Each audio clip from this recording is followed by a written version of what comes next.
we can start. Welcome everyone to the Expert Roundtable on Data4Energy. My name is David Osimo, I'm Director of Research at the Lisbon Council, and I will be chairing the meeting of today. Obviously, energy is now at the top of the policy agenda. We have binding targets for the EU Green Deal, and plus we have the Russian aggression in Ukraine. This managed to put energy efficiency, energy saving, energy availability as top of the agenda. Energy is responsible for 3/4 of the greenhouse gas emissions, so it's crucial that we are able to reduce the carbon footprint. And one way to reduce the carbon footprint, one important way, is better usage of energy data. The data and digitization can be crucial to reducing the carbon footprint. The European Commission has realized that, has emphasized the priority for the Electricity Directive and the new action plan digitization to make energy data available to the innovators who can help help fight climate change and reducing the carbon footprint of energy. But of course, we know that data access is the beginning. What we need is innovative companies that can turn this data into innovative services, energy efficiency, energy analytics that help reducing energy consumption, but also accessing new forms of energy and managing green sources of energy in a distributed grids. And this is the background. This is why the Lisbon Council and IDC for the European Commission has carried out this study on data for green that we're presenting today. And today we are going to discuss with a set of high-profile speakers coming from different backgrounds and looking at all the different angles that are important when it comes to using data to fight climate change and grow Cleantech scale-ups. So this is the data story that we produce for the European Commission. You can find it online on the Europa website. Let me summarize it very briefly before giving the floor to our great speakers. We identified three main impacts of data for energy. One is micro. An example, we have 3 case studies. O-Power is a company that produces smart meters, but it also provides energy efficiency service to the household based on the data gathered by the smart meters. And clearly we see here a very visible impact, not just in this case study, but in the literature, between transparency of data and of energy consumption data and reduction of energy consumption. So this is what happens at what can happen at the micro level. We then identify a meso level, which is the distributed grids, where new players are joining, the prosumers, contributing energy to the grid, and the data are crucial to enable this flexibility. This is the example of the Energy Data Exchange in Austria, who has been able to make data available and to involve in distributed grid management a wide range of system operator, energy suppliers, energy service provider. So this is what happens at the meso level when you're able to use data to enable a distributed smart grids that makes better use of green energy data sources. And third, we identify a macro level. So energy data are also important for policymakers because they are a unique source of metrics, of evidence about achieving the target of the Green Deal. This is one example. The LEAP for SMEs projects produces data and gathers data on energy consumption by SMEs, accessing the data of the operators and making it available.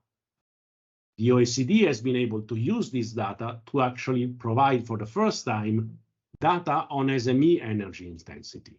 As we know, SMEs are 60% of the value added, 99% of European companies. So if we want to achieve the goal of the Green Deal, we need to understand and help SMEs to go green and to reduce their energy intensity. The first thing to do is being able to understand what's the carbon footprint of SMEs. And energy data have been used exactly to produce that. So these are just 3 examples of the wide range of impacts. What does it mean? What does this mean? Well, first, it's the role of service provider is clearly crucial. We consider that in the future, if we want a thriving EU energy data market, we need to create a virtuous cycle where, yes, of course, the data holders have to provide more data. That's for sure, and that's where a lot of the activity is. But we need to make sure that these data are translated into innovative services. The reusers, the innovative service provider come in, the startups and the scale-ups, like the one we have today. And consumers need to be aware that by accessing and providing access to their consumption data, they can have access to these innovative services. Now, to be clear, we are not there. There are still limitations in having access to the data. And for instance, the OECD and Leap for SMEs had to struggle to gain access to relevant data, and these data have to be comparable. So there is a clear problem in data availability. But there is also a problem, and perhaps it's a problem that is less addressed, in making sure that data, when they become available, are translated into innovative services. If you look at the example, the case studies that we have, Opower uses the data that it gathers directly because it's a smart meter producer. So it's a vertically integrated company, which, by the way, has been bought by Oracle right now. If you look at the Austrian data exchange, a lot of the reusers are from Austria. There is very little single market when it comes to energy data provision. This needs clearly to grow. And finally, consumers are not rushing at claiming access to their data because they don't see the benefits, because there are not enough services. So if we want to create this virtuous cycle where basically the data holders provide more data, which makes so that reusers are able to create these innovative services, which then convince consumers to use and to get access to this data, to claim this data from the data holders, this needs work. And this needs work in particular on these 2 points. We have a lot of focus on data access, and this is super important. And without data access, we cannot do anything. But we need at the same time to work on this. And this is why we have today so much emphasis also on innovation policy today in today's webinar. We have also done a little study in here about startups, but I don't want to talk more about our own study. You can find it online. What I really want to do is to introduce the speakers of today, which are great. We look forward to listening to them. We will start off with George Paunescu talking about the EU Action Plan on Energy Digitalization. Laurent Schmitt, President of Digital4Grids, will talk about the use cases of data, of energy data, how they can be translated into innovative services and into fighting climate change. Laia Pujol Priego will give her perspective first of the case studies of Opower, but also more in general about the difficulties, the importance, the opportunities and the challenges of data sharing, not just in the energy, but across the economy. And then we will move more clearly into innovation policy, and we will hear from Francesco Matteucci about what the European Innovation Council is doing to promote these energy startups and scale-ups in Europe. And then finally, we will conclude with Dirk Pilat, former Deputy Director of Science Technology at the OECD, and now Research Fellow at the Lisbon Council, will talk to us about, in general, the role of innovation, the key role of innovation for fighting climate change. Now, this is an interactive webinar. Feel free to use the chat as much as you want to ask questions to the speaker. I will convey the questions. We will have 1 or 2 Q&A sessions, depending on how late we run with time. So without further ado, let me give the word to George for the EU Action Plan on the digitalization of the energy system. George. Thank you, David, and good afternoon, everyone. I hope you can see my screen now. Yes. I will try to complement a bit what David said in the beginning and present a policy perspective into data sharing in the energy sector and what happened lately. But I wanted to start a bit again with the policy drivers and what happens with the energy transition, just to remind all of us by saying that the green energy transition is certainly something that's not new. Started probably more than 15 years ago, the discussions and setting targets for renewables and so on. But what it is new is the pace that it's done and the depth, the scale. And now we are looking at the deep transformation of the energy system for decarbonization, but the advent of distributed renewables, which are reshaping the electricity grids. The system integration by linking different energy carriers like power to X, for instance, power to hydrogen, and electrifying the end use of like transport and heating, and digitalization, which is a key enabler. And wanted to present you something that I consider to be a good visual from one of our recent studies that show the deep transformation of the energy system, especially at its edges.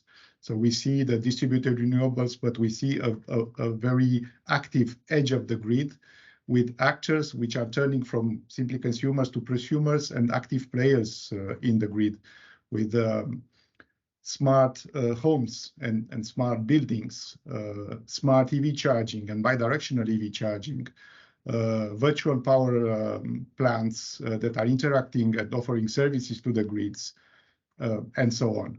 So all these are enabled by digital solutions, and they rely on exchanging data for making things happening and providing benefits to the grids and to the consumers.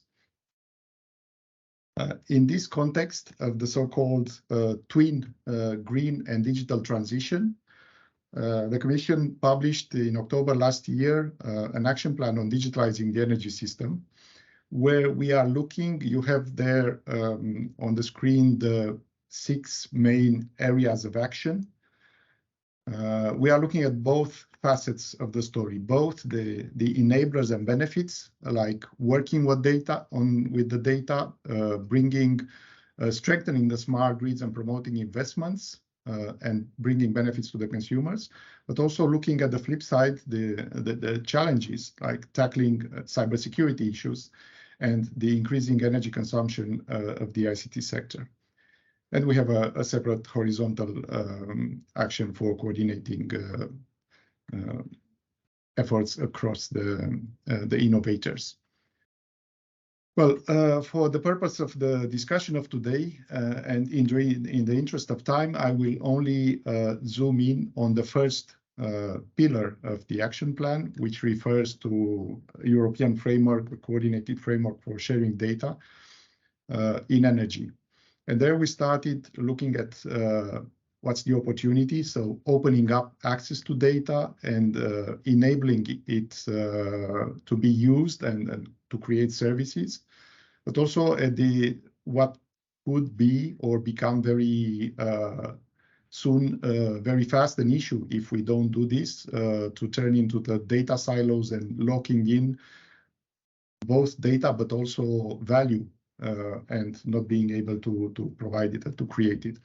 So the general aim of opening up the access to data and empowering, enabling its reuse is to facilitate the development of innovative energy services and solutions that would benefit actors across the energy value chains and bring benefits to the grids, development the grids, and of course to the consumers that are able to control, lower their bills, monetize flexibility, and so on.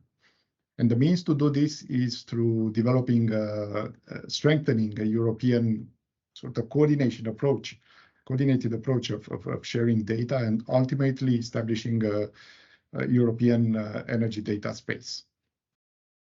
And we look to do this by bringing together the relevant actors, the member states, the industry, work in partnership, build our action on very clear use cases, which are bringing benefits and to the that are making sense in the energy context, because energy has its clear specificities. So we want to build this action from the ground up, build on use cases, look at what we called, and they are called in literature, building blocks, so pieces of reusable and scalable work that could be used. And one key word which is mentioned time and again, it's interoperability, the need to have interoperable solutions. And it's not only within the energy sector, but cross-sectoral, for instance, between energy and smart mobility. I will need to be quick with this. The main actions which are in the action plan are here on the slides, but you'll also find them in the documents that I mentioned. So we are looking at working with experts through an expert group, and to start by developing a governance for the future common European energy data space. We are also having some implementing acts, so some pieces of legislation that will help with creation and will help with the levels of interoperability. So we have a number of implementing acts on metering and consumption data, data for required for demand response, and so on. There's also not legal but joint work on developing a code of conduct for instance for smart appliances, to enable their interoperability and being able to participate in demand response schemes, and to ultimately to deploy the energy data space. And the first very important step would be through a call in the Digital Europe program, a call for deployment for the late 2024. So in the interest of time, I will stop here, but I would be glad to take any questions that might arise later on. Thank you. Right, thank you so much, and for condensing so much interesting content in a few minutes.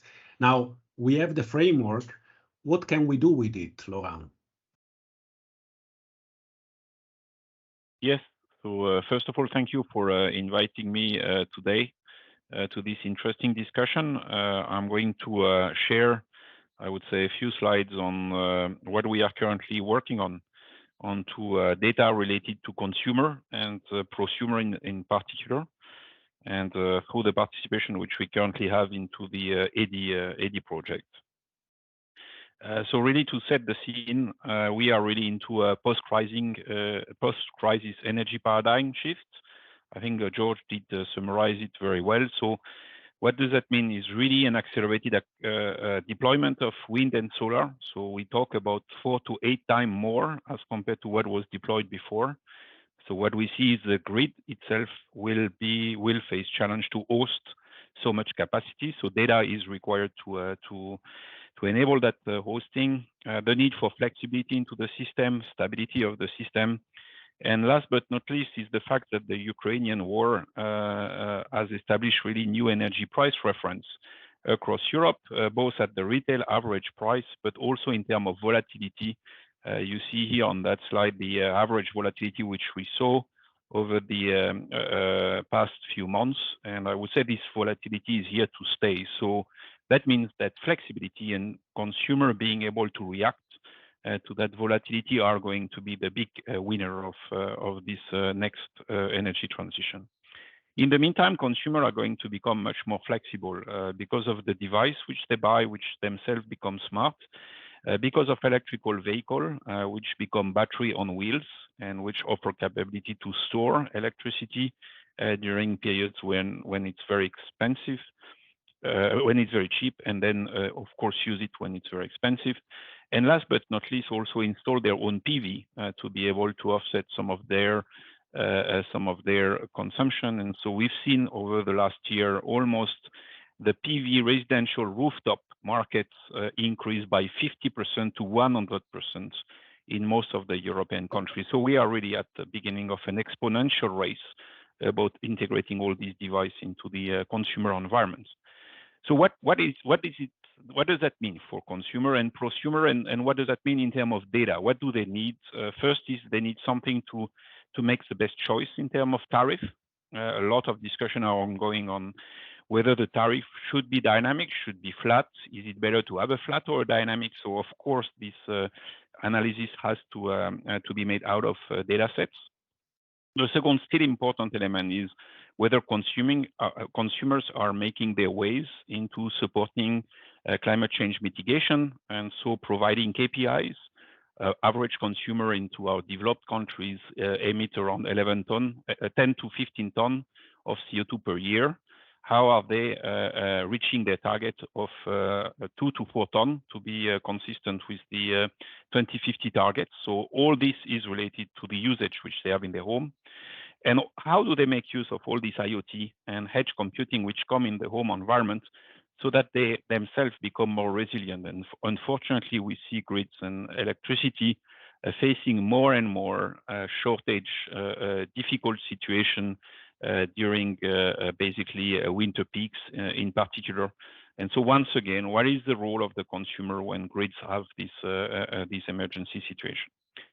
So what we try to step back is think what will be this home environment of tomorrow, which we call the net zero use case home. And it's going to be a home with, of course, maximization of PV on the roof, potentially 2 EVs and heat pump, a stationary battery, and participation of the consumer within the community around him, and self-consumption community, and sharing electricity peer-to-peer, but also collaborating through a flexibility market, as what we've been seeing developing through a Horizon project like OneNet. And this has to be fully automated. So startups like Decibel and Digital4Grids are really scratching our heads into bringing AI data all together so that it is becoming fluid and transparent, but also auditable to consumer, because of course, all that automation must have a certain level of visibility to and understandability, I would say, to the consumer. In the same time, I would say you see more and more laws coming to, I would say, energy performance, building related to building. We discuss a lot about that. For the moment, a lot of these building performance reports are still based on guess, on assumptions. I think how to make the real-time data really up to date so that we can relate this down to the consumer of the consumption of heat, gas, and electricity, but also a true metrics for the carbon footprint of our citizens, and connecting and related this to the allowed emissions of 2 to 4 tons per home, depending on the number of people living into the home. Behind that, it's a lot of technical challenges, and the energy system is equipped with a lot of existing IT systems, which have developed their own set of standards, data exchange, and so on. And so it's about stepping back and thinking among the tools which exist, which one do we really need to update and accelerate this data exchange. So in EDI, we have decided to really zoom onto the open source layer, and using technologies like MQTT and Kafka to accelerate some of these standard deployments across the energy value chain, and looking at it through the perspective of flexibility and down to the consumer environment. That's really our use case focus. And associated to that comes the complex architecture. And what we see is really probably the data space is not going to be a single cloud where we send all data into a place, but really a partition of clouds interacting with each other, and basically streaming events across each of them, and really keeping as much data close to where it is owned, so that is into the consumer side, but also thinking on a cloud architecture which minimize the energy consumption as a whole. So we think this debate around the data and energy is going to be really pervasive in a way, up to the level of cloud architecture, and how the intelligence is distributed between the edge and the clouds of clouds interacting with each other. All of that, of course, has to be managed through consistent data sets and what I would call data dictionaries. And so we need to ensure all these partitions of data space are actually used consistent data dictionaries between them. So that means ultimately we'll see, I would say, digital twin interacting through this data space. That's pretty clear. So one of the elements which we try to think about is what kind of digital twins do we need the prosumer to be equipped with? What is the type of interaction of this digital twin with the higher level between TSOs and DSOs?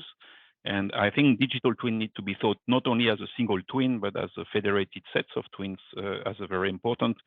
And this will be my last slide, and sorry, it's a bit technical, is the fundamental question is how do we align this data into dictionaries which are understood by the various sides of the and the domains of the energy value chain. And here we see a part of the domain which is grids and market, which use one semantic, another part which is home and building, and a third part which is electromobility, where they have not created yet their own set of dictionary. And I think what is really interesting into this effort to moving towards data space is to align and bring this mapping of dictionaries together. So that's what I'm very interested to contribute, very happy to respond to questions. We very much support this data space approach, which we think are essential to accelerate introduction of prosumers PV at a pace which has to become exponential in the future. Thank you. Well, I cannot thank you enough. This was really very dense and very interesting and very understandable. You know, I had concern that even I could understand it, so that's a very good sign. And I have plenty of questions, but I also want to urge everyone to feel free to ask questions in the chat if you want. I will now give you 1 minute to write questions. If you want, we can pose them to both speakers so far. In the meantime, let me introduce Laia Pujol Priego, who has studied first, she's one of the co-authors of the report, but also she has studied data sharing across very different industries. And I think what Laurent has said is really important, and is also remind us of first the links between energy and many other domains that are already there, and also that the challenges that we face in this space are not necessarily different from the challenges that we see in other data sharing situations. So Laia, just before I give you the floor, last chance to ask a question in the chat. If not, that's okay. We will have some time for Q&A later. I personally have lots of questions, but this is the time for participants to speak. I've babbled enough. No one is writing, so Laia, the floor is yours. Thank you very much. I'm very glad, very pleased to be here today. And I think the previous speakers, I mean, what they said, they were like a fantastic introduction for the things that we explored in the report when we were doing and we were studying power. So let me just like start a little bit like sharing why the case of power was interesting when it comes to a reflection on energy data and data sharing. And then I would jump a little bit on a bigger reflection on data sharing, especially coming from life science, which has been the sector that I've been like studying the most, okay, and pharmaceutical companies. So the case of Power was very interesting because basically it's a company that started in 2007 with the idea that there was an opportunity to increase energy consumption efficiency. Why is that? Because they saw that basically the consumption was elastic, so they saw like huge variability in terms of energy consumption across households, and also because of survey, they realized that people spend around like 6 minutes per year to think about their energy consumption. So basically, there was a lot of room for increase this efficiency, especially by using data analytics. So they thought, look, I mean, if we share with consumers visualizations and very easy ways so that they understand the energy patterns and their energy consumption, and we recommend some actions, we are sure that we are going to be able not only like to decrease the bill of those consumers, but also we are going to like benefit the whole society by doing that. And there was an additional piece which was very important, that is behavioral science.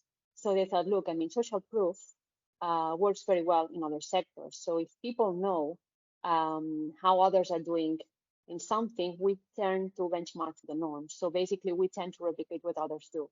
So they thought, look, if we are sharing what your neighbors are consuming in terms of energy, we are also like giving you like a comparison that you can do better, basically, okay, in terms of like so with this idea it started, and the case, one of the important insights I would say that gives is that well, there are different struggles, different barriers, different challenges, not only, I mean, to generate a change when it comes to consumers, but most importantly for the discussion that we are having today, when you need to integrate data from different sources. So when you need to integrate data from the utilities, smart meters, weather forecast, these kind of things, there are different issues that that are challenging. And it also gives us the reflection that, and the insight that data is not just like a commodity that you can just like plug in and aggregate and repurpose for another thing, because they are different aspects that need to be in place. So for instance, in order to integrate data, it needs to be like, you need to trust the quality of the data that you're receiving. And trusting this quality is not a straightforward thing, because you need to understand the conditions under which this data has been produced. You need to understand also with which kind of goal and objective this data has been produced. You need to also, of course, like the roles of like standards. So like you need also like to share like common data standards in order to aggregate and all these kind of things. And let me now like shift to what we know from other sectors cannot only be covered in, for instance, when we talk about metadata, so the description of the data itself. So let me share some my research experience. You know, I mean, so I've been studying pharmaceutical companies, especially because in 2003, when there was the sequencing of the human genome, they experienced a deluge of data. So access to data was not an issue. Okay, so they had like plenty of genetic data that they needed to integrate in order to accelerate an innovation process. In their case, is drug discovery. Okay, so the production of the drug. And then when they started like working and trying to integrate this kind of data in their pipelines, they realized that data quality was again like super important. So what we've seen in the last years is like a lot, or the emergence of plenty of alliances and partnerships, where different companies with scientific labs have tried to put up together common infrastructures to share data, but most importantly, to set up some governance rules that allow them to trust each other's data, okay, to in order to integrate. So these kinds of infrastructures, and again, I'm gonna like, and maybe I'm gonna end up with this kind of message, and then we can discuss it later. But so these kind of infrastructures have been built around small groups or pharmaceutical companies, because trust needs to be built like slowly. I would say it's not like open partnerships where anyone can enter. So there are like partnerships that you need to like prove that others can trust your data, that can trust your behavior, that can, you know, like work with you when it comes to aggregating data. And standards have been again like an important aspect, but most importantly, this kind of workflows, shared workflows that have been designed together with the different organizations in order to accelerate drug discoveries. There are already like some impactful results. So I would also like suggest people to look at, for instance, the impact of partnerships and infrastructure such as open targets, which I've been looking at. And maybe I can also like in the Q&A like share like additional examples then that can illuminate also how to accelerate, in the case of energy data, this kind of data sharing between different organizations. Thank you very much. Thank you very much. Thank you, Laia. That was great, and it's really the perfect introduction for the discussion now with Francesco, and opening up a bit from energy data access and energy data sharing to the innovation landscape. How do we actually foster this innovation? And of course, energy data can be used by many different sort of companies, among other energy storage. So how do you help this company grow and deliver services for all across Europe, which remains still a fragmented market? Thank you, Francesco. Thank you, David. I hope you can see my slides. I will try to to explain, as David said, what we do at the EIC in order to help the development of the data for energy companies. From a short introduction, EIC is an agency set up by the European Commission to develop the deep tech companies inside Europe, inside the landscape of the European innovation ecosystem. As we always say, does not exist a predefined definition of deep tech. What I like to always describe deep tech is something that wants to orient the solving of the problems and the creation of new opportunities, working with hardware and software. And the approach we want to push in our projects and companies are multidisciplinary approach. We tend to fund high risk, let me say, ideas that also need quite a lot of money. And we do this, the project that normally works inside the deep tech or the companies, they work in an ecosystem. That means with an open innovation approach. Why the EIC has been set up? It's a long process with a big ambition to overcome the European paradox. That means the capability of Europe with the same amount of money to make a lot of very good science, a lot of very good papers, patents, but then when we have to exploit it, Europe is no more the best performing continent and not the best performing ecosystem. So since Horizon Europe, it has been put in place. The European Innovation Council is part of Pillar 3.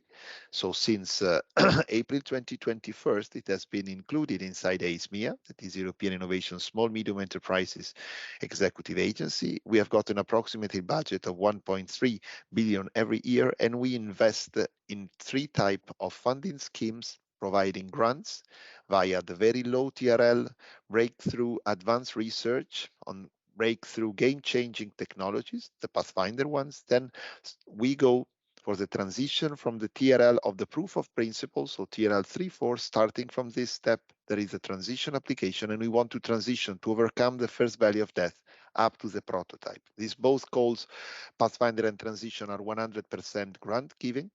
When we go to the accelerator, there is no more the opportunity to participate within a partnership because it is a mono-beneficiary call and it is open only to SMEs. And in this case, the requirement access from the technological point of view is the already existence of one prototype. The accelerator can get also another novelty, that is the fact that we provide not only grants, but also equity to our beneficiaries, because the European Commission set up the first ever venture capitalist fund, that is the EIC fund, managed by the European Innovation Council. All the calls are open, so with no topic prescription, a bottom-up approach, or challenge. That means challenges are put in place and all the applicants has to overcome, let me say, the challenges. Why this? Because EIC applies what is called the hands-on approach. That means that we work not only monitoring our project, but also providing them external services, helping them to accelerate their innovation journey.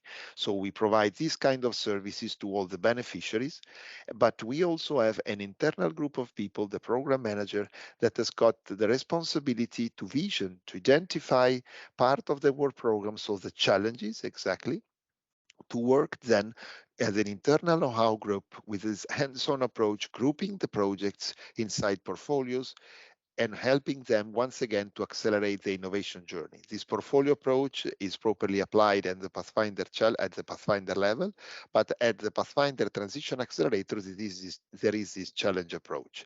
There are 10 program managers, all in the deep tech. We are 3 in the field of energy, of the broad area of clean tech, and just to give you an example of what we are already funding, there are actually ongoing more than 100 projects in the Cleantech areas, and these are the broad thematic portfolios where we have projects, and this thematic portfolio ranges from Pathfinder to Transition Accelerator Funding Scheme. And in the area of this kind of challenges inside the work program, you can see in our internet site that each year inside our work program, you can find all the challenges. For example, you can see that in EIC Challenges 2022, there was the first reference to the green digital devices for the future, where a lot of effort in the projects that were funded were also partially in the field of data for energy, because we are working in the energy data, let me say, on the broad picture of trying to stimulate the emergence of technologies, starting from the capability to properly and more efficiently and quickly let me say, evaluation and processing of the data, and this is in the ambitious quantum tech. That means we have got, as you saw before, one of the program manager dealing with all the quantum projects, and quantum obviously is an opportunity to have hardware that can be properly used to have a more efficient processing of the energy data. We are working also as system integration to promote projects, both innovation, low TRL, but also startups, so small, medium enterprises funded by the accelerator that wants to use the data to process the data and to integrate the data in the different kind of systems. This is good for energy, but for example, we are also funding the system integration in the field of environment, what is called environmental intelligence. And in the same way, we have got the possibility to help where there are some lacks of policies, the capability of our companies to set up groups and to discuss via us to address to the DGRTD the possibility to set up in place this innovation deal procedure. That means the capability to discuss with the European Commission where there are lack of regulations or where some regulations are blocking the development of innovative technologies. So on the broader picture of the energy data, for sure in European Innovation Council, we are, let me say, trying to stimulate companies to apply to us, in particular obviously small, medium enterprises, and our dream is to fund where it is difficult the private investors to invest, and because via this scheme, the EIC fund, we work as crowding in investors. That means we try to fund the project that we know will have difficulties in getting private money, but thanks to our label and our money, they will become able to have the private investor coming in. And so this capability of working with the community, within the community, also as facilitator, as intermediary of the EIC, wants really to stimulate the ecosystem, the different ecosystems, and in order to, let me say, address and reach the ambitious objectives of the EU Green Deal, we are seeing an increasing number of companies in the broad areas of energy data applying to us. And we are keen and, let me say, happy to have more projects to evaluate and hopefully to fund. Thank you very much. Fantastic. I mean, this is the fastest and best time to content ratio that I've had in a long time on this presentation. Thank you very much. I know we are rushing and we are touching many points, but personally, I find it very easy to find the red thread, the fil rouge between all this intervention. And I think no one better than Dirk can provide how does this all fit into the fight against climate change.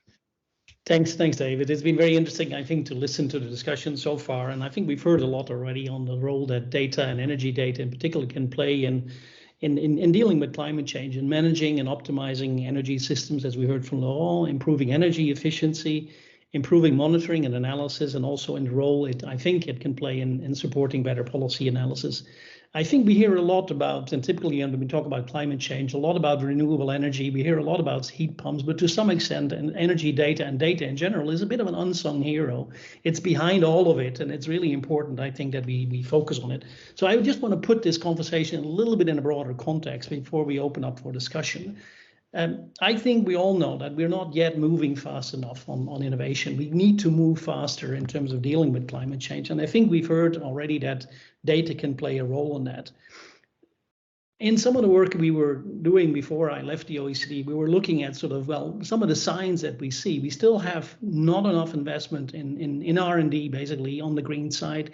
We don't have enough innovation going forward. We don't actually have enough investment in venture capital in this area yet. That's really what we are seeing in the data. And we know also from my colleagues at the International Energy Agency that 50% of the technologies that we will need for 2050 are not there yet. They still need to be developed. So there's still a lot to be done. And in a policy brief I wrote for the Lisbon Council in last November, I outlined 4 actions, and I think they're relevant to all of the discussion we've had so far. First, I think we need to deploy all the available technologies that are market ready, that are really competitive, as quickly as possible. Think about solar and wind energy, think about heat pumps, think about electric vehicles, think about smart meters, think about energy efficient applications. In all of these cases, they are there, they are ready, let's pull them out as quickly as possible. In some cases, that may mean we need to put some money on the table, or government will need to put some money on the table to help people buy them, but still, I think they are there and we need to put them out as quickly as possible. And this is where a lot is happening around the globe. I think yesterday, the Ostend Declaration, if you see what's going to happen in the North Sea, it's just amazing how much is happening there. As a Dutchman, I sort of see also that, you know, living close to the North Sea as I used to, where I grew up, it's something where so much will be happening. And so this is where we can start to move emissions down globally, where we will start to see things moving. But secondly, since we have 50% of these technologies are not there yet, we will need a lot of more innovation. And I think Francesco spoke about this already in a lot of detail about all the things we need to do there to really address the gaps that we still have, drive down the cost, make these technologies deployable as quickly as possible. Think about things like steel and cement, big industries, very dirty industry if you look at carbon emissions, but a lot needs to happen there. These technologies are becoming available, but we still need to develop them. So this is where you need more investment in R&D, you need demonstration projects, you need a lot of startups, you need a lot of these things to happen, and the whole ecosystem needs to move forward.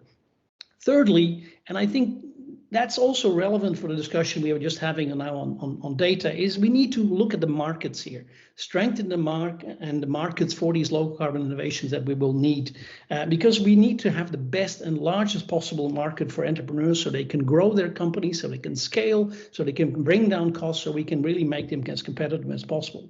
And there are a few things I think here we still need to be doing. I think it's partly about being very clear about where we're going, what the net zero carbon goals are, where we're trying to go for, so that it's certain and clear where we're trying to go for. That we need to also look at making sure that we favor low carbon technologies over fossil fuels. So make sure we have carbon pricing, emissions trading, get rid of fossil fuel subsidies, all these different things we need to do to develop the market. Implementing climate-friendly regulation, I think linked to data use here for, of course, very important. Green public procurement, standardization, all these different things I think we need to do to really develop the market. And of course, at the European level, the big thing here is always the European single market, because that's the big problem we still have in Europe to scale companies, because we have a fragmented market and it's not big enough to really lead to some of the really big companies that we see happening in other parts of the world. And fourth, and finally, I think climate change is the most global of all global challenges.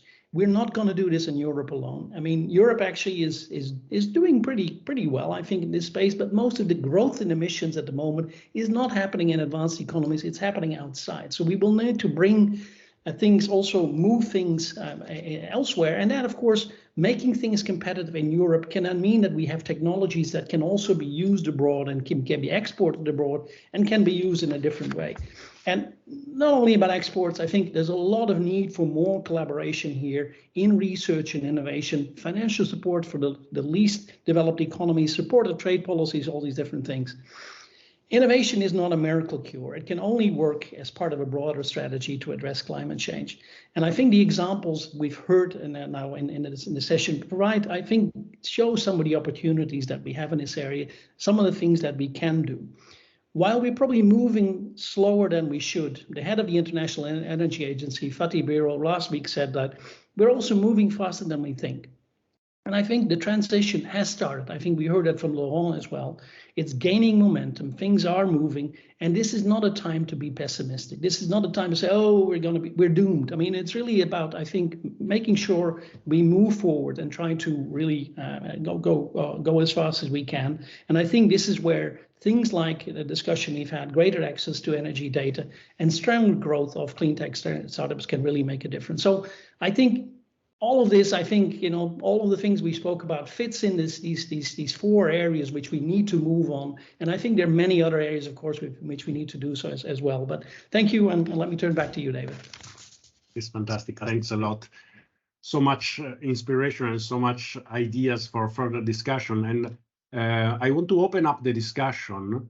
I see that there is already some question and answer being addressed, but I want to, since we don't have any open question, I want to go back to the speakers from the first. I mean, a lot has been said since George opened up the discussion. I wonder if George and Laurent want to add some comments on top of the discussion we have had so far. Now I don't see you in the. Are you still? Yeah, here you are. Sorry, I lost you. George, do you want to follow up on what you heard? Just a quick comment. Thank you. There are lots of things going on. I just mentioned our strategy, which was published in October. Now we are implementing it, and there are quite a few work streams going on. We see lots of interest from a variety of stakeholders, which were very active and discussing with us before when we developed the strategy. And what you saw, the actions and the whole concept is the result of extensive exchanges we had with them. And now we see the willingness to participate. So it's clearly not only an opportunity to do so, but also a need. So I look forward to start putting more meats on the bones and actually moving towards delivery. But it's clear that we need a period of reflection, of careful planning before the deployment. Only that could guarantee results. But I just wanted to see that it's a lot of enthusiasm.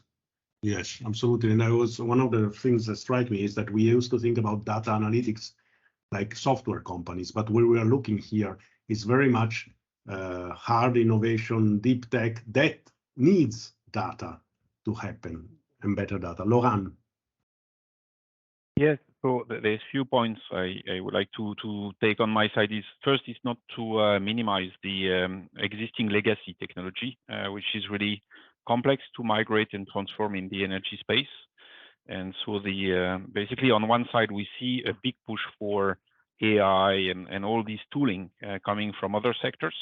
But in the same time, we also see sometimes grid operator thinking in view of what they have today as a tool in their existing control room environment, and which really limited the broad perspective of what they could do if they would move one step further. I would say removing silos of data is absolutely essential, making use of standard interoperability. And I would say not only inventing interoperability, but using it. I think where we miss a lot is there's a lot of ongoing initiative on interoperability, probably too many. We now need to use them. And that's where I think this is absolutely essential in this data space debate, that we start bottom up from the use case, leveraging new rules like the Data Act, the Implementing Act, and so on.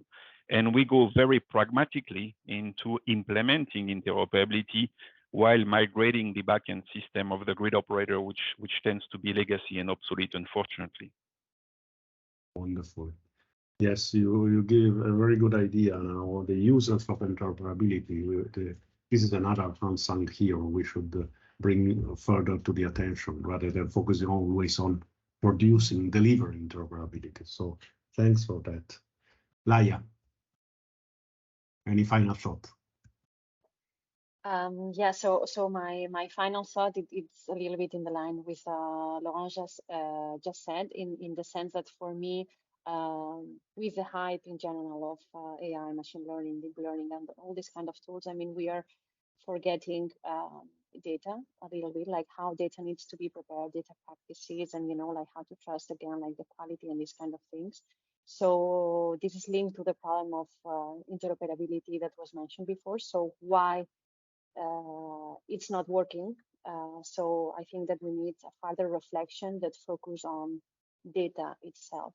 So basically how data needs to be in order to be reused and repurposed across different stakeholders. So how do we need to work with data, to accelerate the kind of innovations that we are trying to steer and to foster.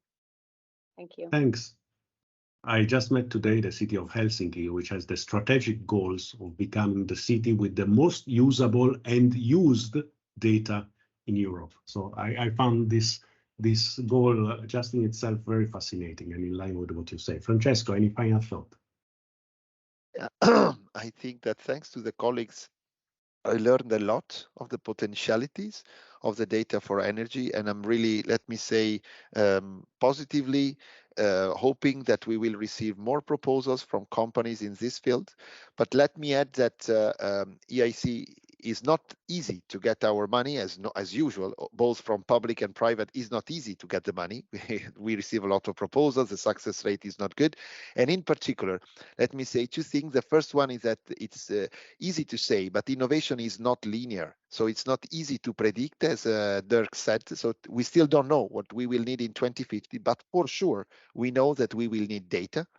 And so this is relevant for the renewable, let me say, transition.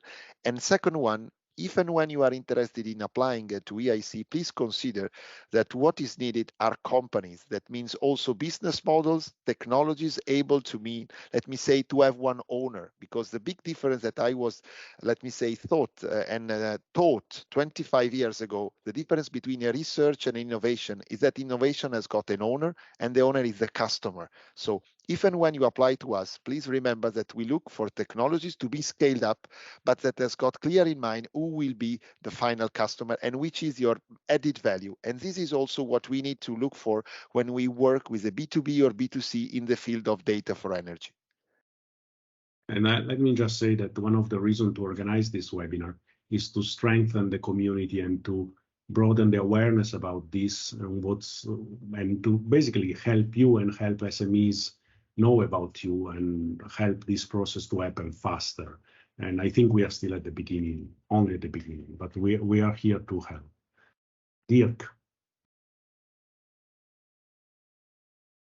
More to say. I mean, let me first just say also that Francesco, I mean, I think I fully agree. I mean, I've worked in innovation policy for a long time, and it's one of those cases. It's complex, and we all know it. And but I do think one of the issues still in Europe. I mean, I just don't think we're putting enough money on the table for things. We're not being, given the scale of the problem. I mean, I was struck by the fact that if you look at public R&D. And any investment in public R&D, we should be making climate change and dealing with climate change the biggest priority of all, and it's not yet. I mean, it's starting to happen, but I think there's so many other things which we're probably spending money on, which is not as important. I mean, we're dealing with the biggest global challenge of all of us. It's our survival we're dealing with, and I just don't think we're putting enough money on the table for that to really deal with it. And it's starting a little bit. I think we're seeing now it, but it is something that I still think more needs to be done to really drive things forward. Well, thanks a lot. It's now 1:05, and I promise to finish on time. Personally, I was surprised by this webinar. I think I was surprised because we were talking about very different topics and somehow they all fit together so well. But also I struggled to make sense of all this. There are many things that have been said that I still need to process. One idea which is clear is that we need a combination of high profile momentum and goal setting that is really strategic and ambitious combined with the daily work of making data usable, of reaching out, identifying the communities, the data reusers, identifying the barriers to the single market and why innovative companies struggle to grow in Europe. So there is a combination of, big policy ideas and the daily work of each of us, and we promise to do our part on this. But also the most important part for me is that this is only the beginning. I mean, I think there is so much in here that wasn't discussed and wasn't processed, and that we did not have enough time. There were so many common points between the different interventions that were actually unexpressed and unaddressed. And I think this tells us that this needs a lot of work, and there is a lot to be done here. There is a lot of potential if we manage to bring together data policy, energy policy, digitization policy, innovation policy, and climate change policy in a more structured, organic, and then continuous work. So having said this, I want to thank you everyone for participating. I mean, we weren't many, but if you look at the profile of participants, every single one of them could be a panelist, and it would be a great webinar. So thank you everyone for being here. This was short, but certainly productive, and the best is yet to come. Thanks everyone. Thank you too. Bye. Thank you, David. Bye-bye. Thank you. Bye-bye. Thank you to everybody. Thank you. Bye-bye.